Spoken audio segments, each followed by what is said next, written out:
that all the equipment he claimed he purchased could not be traced. Investigations established that though Chairman Wontumi submitted the forged receipt to Exim Bank, he stated during interrogation that he purchased second-hand brand new, whatever that means, second-hand brand new equipment, and that the receipts of all the purchases, including the documents on the equipment, were all sent to Exim Bank. However, Exim Bank has confirmed that neither Chairman Wontumi nor Wontumi Farms Limited submitted any documents covering the purchase of the required equipment except the forged receipts. In fact, when our investigators went to the ground, they realized that there were some obsolete, decrepit machines on the side, tractors dating back that were manufactured in the 1970s, and that were not functioning, were the ones that had been placed on the farm. So this was definitely a grand scheme designed to defraud Exim Bank. It is clear from our investigation that Chairman Wontumi and his company, Wontumi Farms Limited, made fraudulent misrepresentations to Exim Bank with a view to obtaining the loan facility, and in fact did obtain the loan facility. The equipment they represented were to be purchased were never procured. The farming enterprise never materialized, and so no young persons were employed in Asare Nkwanta in the Ashanti region. But more importantly, the company and its director and CEO forged a receipt in order to deceive Exim Bank that they were in compliance with the loan conditions. These are not mere breaches of a contract, but constitute acts of criminality by no means a person than the regional chairman of the then ruling party. In the circumstances and the face of the evidence we have gathered in this investigation, thoroughly conducted by the Economic and Organized Crime Office, we have made the decision to prosecute Wontumi Farms and its directors with defrauding by false pretenses, forgery, and causing financial loss to the state in the sum of 24,255,735 Ghana cedis. This figure represents the principal sum plus the interest that has accrued so far.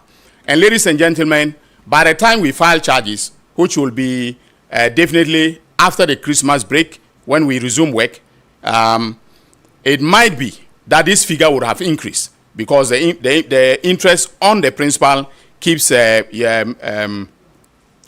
compounding. And so we will get the exact figure of the amount that is involved in this criminal enterprise from the Exim Bank before we file charges in court. Ladies and gentlemen, in the case involving Mr. Percival Akpalu of the Liberal Party of Ghana, the Financial Intelligence Center flagged and filed a suspicious transaction report with First Bank Ghana Limited regarding transactions on an account belonging to Poma Universal Ghana Limited.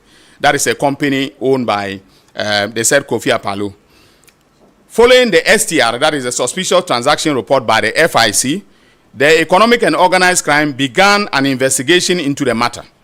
The investigations revealed that Poma Universal Ghana Limited, a business entity owned entirely by a lady called Ekua Poma, was the legitimate contractor that was awarded a feeder roads contract by Cocoa Board. The contract, which was valued at 29.5 million Ghana cedis, was awarded in December 2020. Although the project commenced and an initial amount was properly deposited into Poma Universal Ghana Limited, subsequent payments raised serious concerns regarding misrepresentation, forgery, and unauthorized handling of the checks. Our investigations revealed that Akpalu secretly incorporated another company, separate and distinct from Poma Universal Ghana Limited, also known as Poma Universal Ghana Limited, but deliberately added H to the Poma. So Poma is P-O-M-A-A, all right, Ghana Limited, which is a company which is owned by Ekua Poma. What the company that he incorporated added H to the Poma, so it became I don't know how to pronounce it, but the same Poma, Poma Ghana Limited, Universal Ghana Limited. But the difference was just the H at the end of Poma.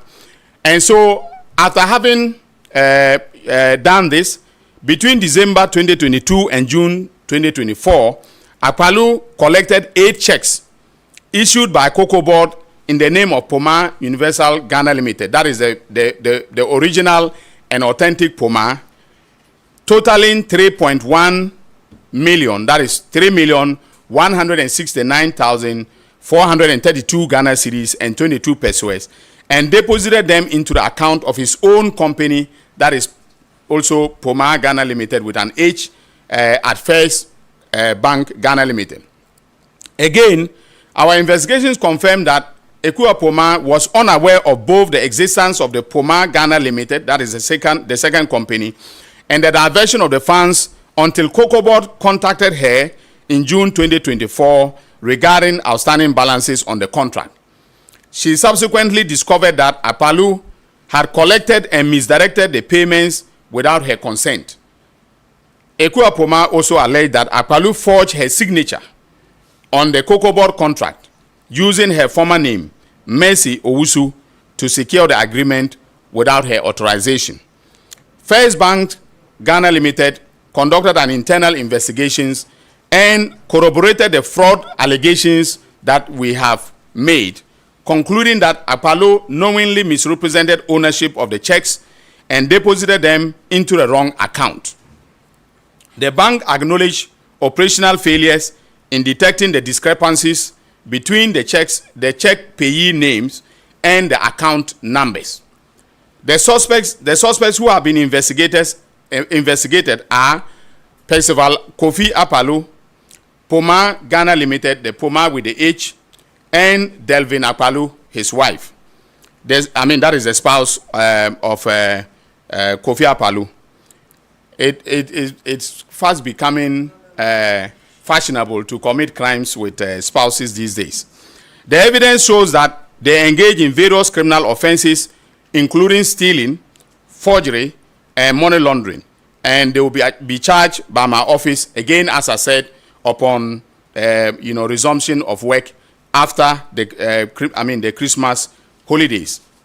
Now, ladies and gentlemen of the media, further to the update that I provided during my press conference to announce the conclusion of investigations into the buffer stock scandal, my office continues to work with other institutions of state to bring charges in relation to the oral investigation reports submitted by the National Intelligence Bureau. As you have known by now, pursuant to discussions with the Auditor General, the sums of money involved in the National Service scandal have been disallowed by the Auditor General, and these sums have been surcharged on the public officers who superintended the looting of state resources at the NSA. The notices of disallowance and surcharge have been duly issued and served on the said public officers. After 14 days, if they fail to show cause why the sums of money should not be disallowed and surcharged on them, the money becomes a debt due and owing to the Republic. And I will proceed to take civil action to recover the sums involved. Once a judgment is obtained, it will be executed using the civil procedure mechanisms, including the attachment of properties they own, whether or not these properties were part of the proceeds of crime. I intend to write formally to the Auditor General for confirmation of the notices of disallowance and surcharge. So I want to send a message to all public officers who are superintending the expenditure of state funds, that from now onwards, when you are charged with the offense of causing financial loss to the state, even though with respect to that offense, we don't need to show that you have in any way benefited from the transaction that either intentionally or recklessly caused financial loss to the state. We will begin the process of surcharging all public officers who have caused financial loss to the state. So in addition to the criminal charges which will be filed, we will ask the Auditor General to disallow and surcharge the sums of money lost to the state on the public officers. Now note ladies and gentlemen of the media, I do not need to prove your guilt in a criminal matter, all right, in order to be able to succeed in the surcharge and disallowance, because that is a civil matter. It's proved on the basis on the balance of probabilities. So if you in any way recklessly or negligently cause financial loss to the state, all right, the surcharge and disallowance will be the mechanism that will use to recover all the money that has been lost to the state from you. And so I'm serving notice to all public officers who are especially spending officers. Those are the ones who authorize spending on behalf of the Republic, that in situations where your conduct results either intentionally or recklessly in financial loss to the state, I will be, in addition to bringing criminal charges, asking the Auditor General to disallow the sums and surcharge those sums on the public officers involved. Now, overall, ladies and gentlemen, the oral investigations are proceeding well, and we continue to beef up initial investigative reports in order to file charges that meet the standards of proof in criminal trials. I want to also make it clear that the Office of the Attorney General depends on a number of state institutions for information that will lead to filing of charges in court. Apart from investigations conducted by the by either the Economic and Organized Crime Office or the National Intelligence Bureau, sometimes we'll need agencies such as the Ghana Revenue Authority, for instance, to confirm if, for instance, tax evasion has taken place before we can go on to file charges. So when these state institutions delay, it also brings some amount of delay to the filing of charges. So I'm also calling upon all the state institutions that 2026 is going to be a different year. If I make demands on you and you delay, I will take the view that you are complicit in the offense that has been committed, and I'll come after you. So all state institutions that have information that is required to file criminal proceedings should not should not delay in providing that information to my office for purposes of the conduct of prosecutions. On this note, ladies and gentlemen, I want to thank you and to wish you all a Merry Christmas and a prosperous New Year in 2026. Thank you.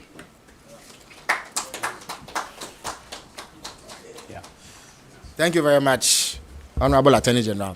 Now, all those who are present, media men and women, and are willing to ask questions of the Attorney General in respect of the briefing he just gave, or any matter relating to oral, or any matter that falls under his purview, should please line up behind the microphone.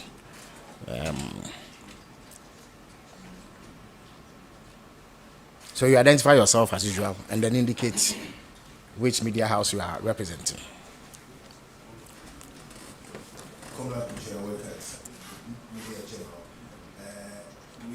We have become aware of what the president indicated when he said he was going to go after people who have misappropriated or stolen funds that belongs to the state, not just of the past administration, but then the current administration as well. We also know the fight against Galamsey has been one of the topmost ones.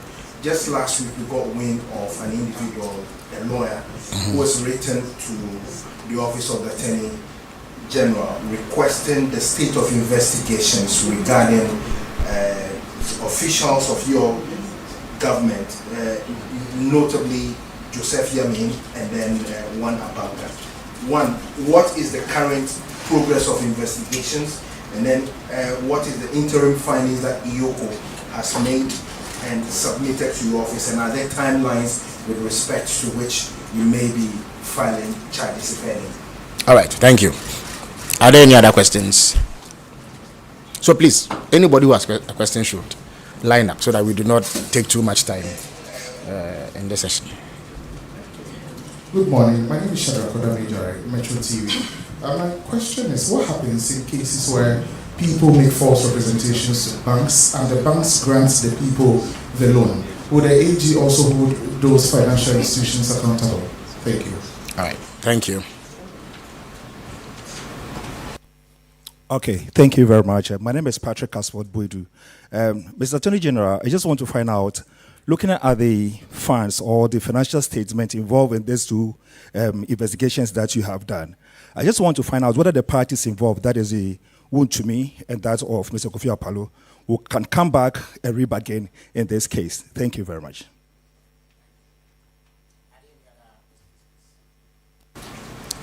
Okay, Honorable Attorney General, you may answer these questions. Okay. At this time, yeah. Yeah. Thank you very much. There are basically three questions. One relates to a letter purported to have been written to my office requesting information on the state of investigations relating to Joseph Yamin and then Abanga. Well, first of all, I haven't received any letter to that effect. If the lawyer has made the letter publicly available, you can forward it to me, and I'm sure most of you have my numbers, so you can forward it to me immediately, and then I will take the requisite action. As far as the investigation is concerned, it is ongoing. Now, you realize that in all the briefings that I make or I do with respect to any matter being investigated by EOCO, we do not announce the results of an investigation until we have come to the conclusion. So you notice from even today's press conference that I have said I am announcing the conclusion of investigations. All right. The issue of illegal mining is a very complex one. I am not holding brief for the EOCO for any delay in issuing a report in relation to the two that I wrote to them and asked that the investigations be conducted, because we had picked some intelligence about their involvement in illegal mining. So certainly a report will be issued by the EOCO in due course. However, there are a number of persons that were connected, all right, to that, the activities that were alleged to have been undertaken by the two persons that are referred to the EOCO. Okay, so it's not like their investigation is going to be in isolation. There's a whole complex web of people who were involved, so the investigations are still ongoing. Now, the Metro TV gentleman asked the question as to whether if representations are made, misrepresentations are made to banks, and the banks are based upon those misrepresentations grant loans, right, whether the banks themselves can be held accountable. All right. Now, if you do make misrepresentations in your loan documents, all right, which are essentially contractual, and that applies to the Wontumi case, okay, the bank is entitled to take legal action against you for damages for misrepresentation, okay, which is a remedy that is available under in the law of contract. All right. So a bank necessarily does not commit an offense by relying on the misrepresented facts to grant a loan. Do you get the explanation? All right. So that is a matter of contract. However, if you look at what happened in the Wontumi case, is beyond. Okay, so there are two forms of misrepresentation. You can have a fraudulent misrepresentation that borders on criminality, all right, that borders on fraud, okay, that can lead to prosecution for defrauding by false pretenses, all right, and the criminal liability is on the person that made the fraudulent misrepresentation and not the fraudulent representation and not the bank. So you cannot hold the bank to a criminal for criminal accountability in respect of it because the bank relied on the representation. You can say that it was not diligent. They should have conducted their own due diligence in order to be able to act prudently and not give the loan to a person who actually does not intend first to use the loan for the purposes for which it was contracted, and secondly, basically wants to defraud the bank. All right. So banks cannot be held, criminally liable because they have relied on those misrepresentations made by persons who are seeking, loan facilities from them. Now, the third question relates to the issue of plea bargaining. And I do not want to walk myself into any trouble. All right. I have stated, and time without number, that the law allows persons who intend to plead guilty and make restitution to do so. So those of you who are, I know some of you are attempting to be lawyers. Others are also pocket lawyers. You can, I'm talking about the journalists who sometimes report from the court. You can look at Section 35, all right, of the Courts Act, okay, especially where the criminal conduct affects the interests of the state. The person can pay restitution, plead guilty to the offense, pay restitution, and get a non-custodial sentence. In other words, they don't go to prison, for that.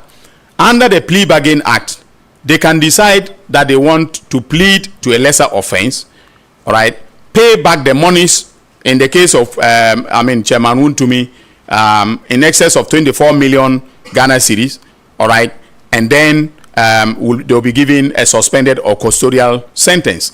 In the case of Akpalu, the same, can happen. So the plea bargaining statutes allow them to take advantage of that. But I am the Attorney General. I am the prosecutor. I am not defense counsel. So it is not left to me to advise them what to do.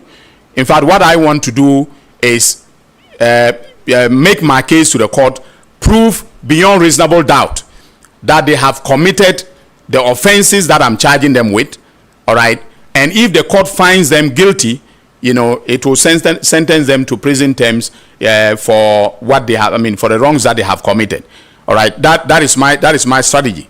But because this is oral, I think sometimes the tendency is to say, talk about recovery, all right? But we can do recovery post, the sentence. If someone has been sentenced, I can still go after their assets. And in the case of Wontumi, one of the things that I forgot to say is that we actually froze his assets, including a 50 million CD account, that belongs to a company of his, an insurance company of his, that we froze. And so it's easily, it's possible for me even now, all right, to take steps, to recover in a civil action using the EOCO, Act, okay, to recover the 24 million, that was taken from Exim Bank, right? So for me, it is left to their lawyers to decide the path that they want, to tread. If they want to defend the action and then get to trial, and then be pronounced guilty or not guilty, it's left to them. If they also want to short-circuit the process by plea bargaining, it is left to them. I would not advise them. I would not be the one to proffer that advice. So thank you very much.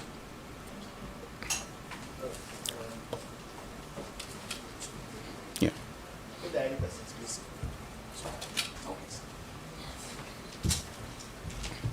Quick update on the National Cathedral. We heard the Domahini yesterday speak about or express his revulsion at the whole state of affairs of the National Cathedral. What is the state of the forensic audit that His Excellency the President asked you to do? Thank you very much. So the forensic audit, as you rightly pointed out, was at the direction or command of His Excellency the President, after he met with myself and the Auditor General and I think the finance minister. Subsequently, we had a meeting at the Ministry of Finance where it was decided that we should speedily get a private audit firm to do the forensic audit. Now, I cannot procure, usually if I'm procuring services, it will be legal services. All right. There's no precedent of an attorney general procuring non-legal services. And because this is audit and will be supervised by the Auditor General, it was the Auditor General who was given the task by the Minister of Finance to proceed to procure the services of an audit firm to conduct the forensic audit. And Pricewaterhouse was, chosen to do this work by the Auditor General. The last time I checked, they had actually written to my office, this was last week, they had written to my office that they are coming, they want a meeting with me to understand to understand some of the issues that are germane to the forensic audit that they are conducting. Now, that doesn't mean that they've done significant work and they are, getting to the end of their work, but they want some of the stakeholders, such as myself, all right, to have a conversation with them regarding the work that they are doing. So very soon, I want to assure Ghanaians that very soon we will have the report of the forensic audit conducted by PwC, and that will, let us know whether or not any wrongdoing had taken place. Last one or one and a half. You've mentioned public officers being surcharged, but I'm also looking at the Auditor General's report. We keep hearing a lot of financial misapplication. What happens to those reports or afterwards? And then regarding the plea bargain, you also spoke about people have approached for plea bargain. We keep hearing it that consistently. We are going for Christmas. How much so far would you say you have been able to garner? Maybe we can use some for Xmas. Thank you. Yeah. Okay. So the Auditor General report, as you rightly pointed out, is usually replete with acts of malfeasance by public officers. And then most of the time, they appear before Parliament. They are queried on those acts of malfeasance or audit findings, and then some of them are able to come up with evidence that they either did not, they either did not commit the malpractice alleged, okay, or that they have since remedied the situation. All right. Now, that is within the remit of the Auditor General. The power to surcharge and to disallow and surcharge is a power granted under Article 187 of the Constitution to the Auditor General. So he alone can disallow and surcharge. All right. I come in, or my office comes in at the point where we have to take action to recover. We have to take legal action to recover. And that is where we can come in and take the action based upon the disallowance and surcharge notices to recover from the persons who have been surcharged. Yes, and then talking about recovery, offers have been made, as I've said. In some cases, in the National Service case, for instance, one person offered to pay 22 million Ghana cedis, okay, out of, I think, 30-something, about 38 million, and I rejected the offer. All right. So, yes, offers, keep being made, but sometimes the offers are made conditional on people just bringing the money and walking away, and I say no. So that is where we are. That is why we haven't recovered. But we will certainly recover, and we will recover a lot of money. So thank you very much.